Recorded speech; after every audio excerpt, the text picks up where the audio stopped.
पुराणों में लिखा है कि रावण जितने बलशाली थे उससे कहीं ज्यादा बुद्धिमान थे। और अगर आपने रामायण पढ़ी है या देखी है तो आपको पता होगा कि रावण जब आखिरी सांस ले रहे थे तब खुद भगवान राम ने लक्ष्मण को रावण से ज्ञान लेने के लिए कहा था।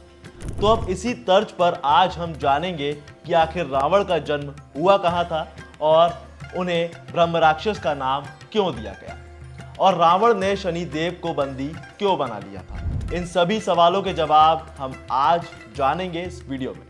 नमस्कार, मैं हूं दिव्यांश वर्मा और आप देख रहे हैं वन इंडिया हिंदी। 9 दिन माता दुर्गा की पूरे देश में खूब पूजा अर्चना की गई, जगह जगह माता के पंडाल सजाए गए और आखिर में धूम पूरे देश में दशहरा की है। तो ऐसे में इस पूरी प्रथा के बारे में जानना बेहद जरूरी हो जाता है।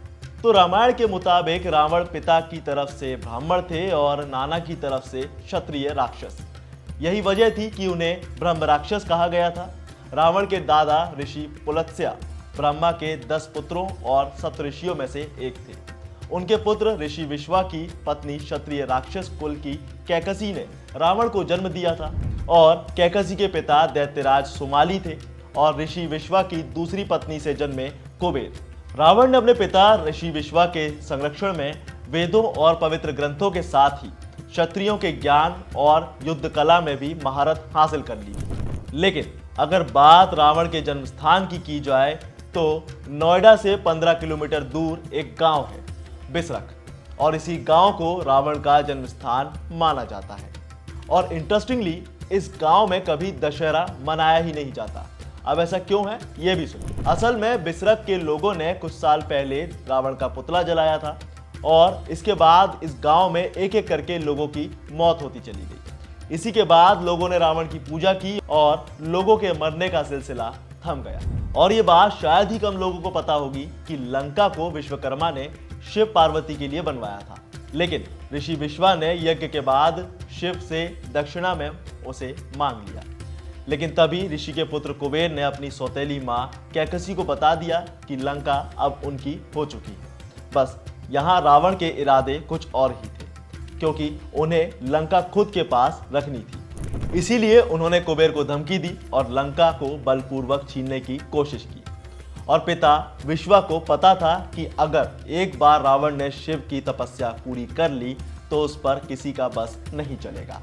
इसीलिए कुबेर को सलाह दी गई कि रावण को लंका दे दे, और इस तरह से लंका रावण की हो गई।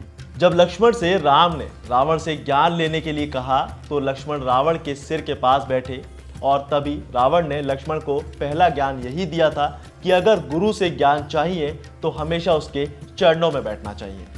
और ये ज्ञान परंपरा आज भी भारत में चली आ रही है। अब रावण सामदेव में तो निपुण थे ही, लेकिन बाकी 3 वेदों में भी उन्हें पूरा ज्ञान था। लंका के राजा रावण ने शिवतांडव, प्रकुठा, कामधेनु और युद्धिशा तंत्र जैसी तमाम रचनाएं की थी। इतना ही नहीं, रावण इससे भी कहीं ज्यादा दूसरी चीजों में पारंगत थे। रुद्रवीणा बजाने में रावण को हरा पाना किसी के बस की बात नहीं थी।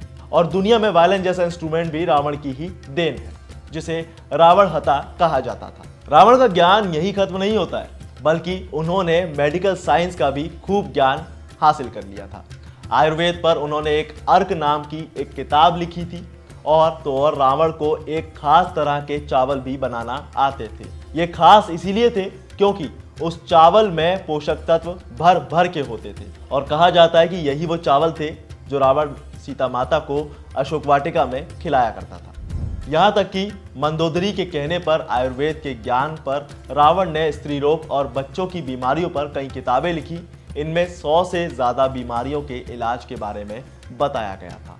और जानते हैं, रावण ज्योतिष शास्त्र में बेहद माहिर थे, और जब मेघनाथ का जन्म होने वाला था तब रावण ने ग्रह नक्षत्रों को खुद के हिसाब से सजा लिया था।